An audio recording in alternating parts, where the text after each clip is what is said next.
from 6 and 7 HS.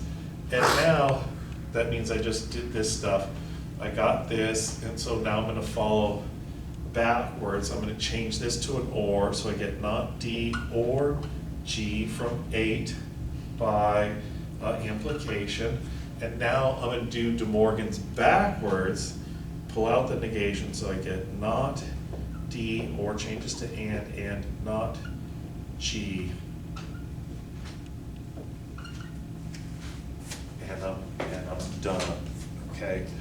Now, without thinking about these possible equivalences of this, I think I would have been really stuck to try to figure out how to do this problem. Does everybody understand that?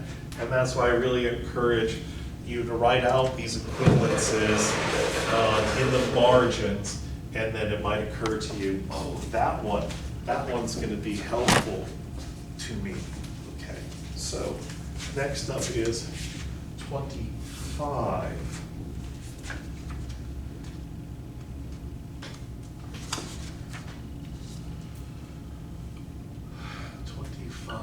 Prove Q if and only if F. And we have A and C, then Q, then F, and we have B or A and C and D. Not B and F. Thank you. Okay, so I have to prove a biconditional, and there is no, it's not in the premises, which means I'm gonna have to make it, which means I'm gonna have to use material equivalence, okay? And so if I look at the rule of material equivalence, it says you could get to a Q if and only if F, if you had Q then F, and F then Q, okay? And I see there's a Q then F here and an F then Q right there. So that's my strategy, get those two pieces and then put them together and then back to here, okay? This one is ready to go. I need this. So I need A and C. Here's an A and C in 2, but it's surrounded by other junk. So let me start peeling away the junk. First thing I'm gonna do is I'm gonna get rid of the and D by simplification. So I end up with B or A and C from 2 simplification. Now I can get rid of this because I have a not B. So I'm gonna do a disjunctive syllogism between 3 and 5. And that gets me A and C, 3, 5, DS. So now I have the antecedent to 1, so I can do a modus ponens, and that gets me Q then F, 1, 6 modus ponens. Okay, now I have those two pieces, 4 and 7. Our rule requires that they be on the same line, so let's form a conjunction here. Q then F and F then Q from 4 and 7 by conjunction. Now I can convert this into a biconditional. Q if and only if F from 8 by material equivalence. And I'm done. Okay. 31.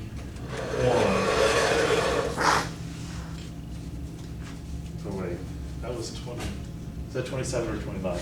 That was 27, so I'm doing 29 now. 29. No, that was 25. Oh, so I'm really skipping ahead. So I need to be doing 27. Okay, 27. And that is prove Q or not Z. What do I have to work with? I have B, then C, and D. 2, not B, then Q. And 3 is Z and C, then not Z. Okay. Q or Z. Okay. So one of the things I notice is that I have a then not Q and I have a then not Z. And so I'm thinking I'm gonna need a constructive dilemma. So first things first, let me try to get well, this part is just there, so I need to get this part by itself. C then not Z. It's part of an and, so I can get to it. Technically, I can't simplify when it's on the right-hand side, so I have to move it over. C, then not Z, and Z from 3 by com, and then C, then not Z from 4 by simplification, okay? So now I've got these two pieces, so I need a disjunction, not B or C, okay? I don't see that overtly, but I know that there's one hidden right in here. Let's simplify this from 1. We get B, then C from 1, simplification, okay? And now I'm going to convert the then into an or, and so what happens is the B becomes a not B, then becomes or, and C stays the same. That's from 6 by implication. And now I have all the pieces I need. 2, 5, and 7, they get me Q or not Z, 2, 5, and 7, and this is by constructive dilemma. Okay, so one of the things is, remember, you can easily convert thens to ors and ors to thens, right? Which has been proving really helpful in these problems. 29.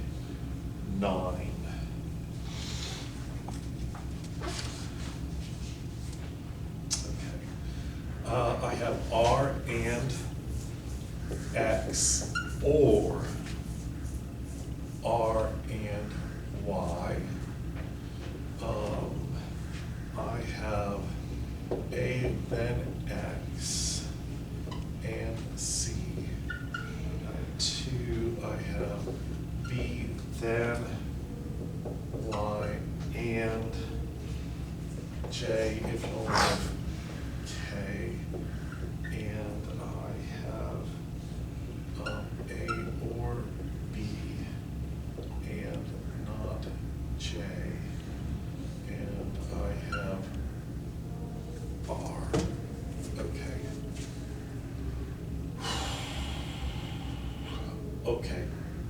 I certainly don't see this in the premises, and I don't see its opposite in the antecedent or something like that, okay? But I noticed something funny about it, and that is this, that there's an R distributed across this OR. So we have this rule distribution, and so I'm going to think about the rule distribution, and I'm going to do distribution backwards. And what would get me is R and X or Y. So this is the same thing as that by distribution. So now the question is, could I get to this? Well, there's an R, so half of the battle's done. But what about X or Y? Well, I notice X is inconsequent, Y is inconsequent, and so what that is telling me is simple dilemma, or not simple dilemma, complex or constructive dilemma. So I'm going to need this piece well, this piece, and this piece. And so I need to get rid of all that stuff for each one, which is easy to do because these are conjunctions. So all I have to do is simplify everything. So I can get A then X from one simplification. And then I can get B then Y from two by simplification. And then I can get A or B from three by simplification. And now when I look at 5, 6, and 7, I can get X or Y, 5, 6, 7, constructive dilemma. And now, this would be 9. Now I'm gonna put my R and this thing together, R and X or Y, and that comes from the conjunction of 4 and 8. 4 and 8 conjunction. And so here I am, I'm right back here, and I already figured out long ago that I could go from here back to there by distribution going backwards. Okay, so that's an R that gets distributed to the X and to the Y. The main operator becomes the minor, and the minor becomes the main. And so we're done. Okay.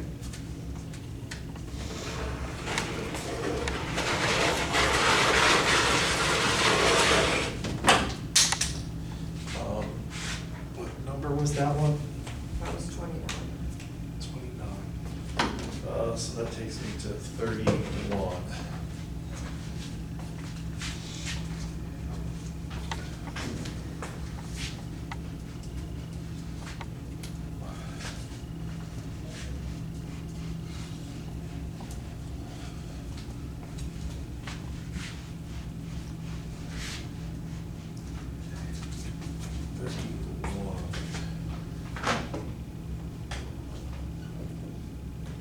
Prove not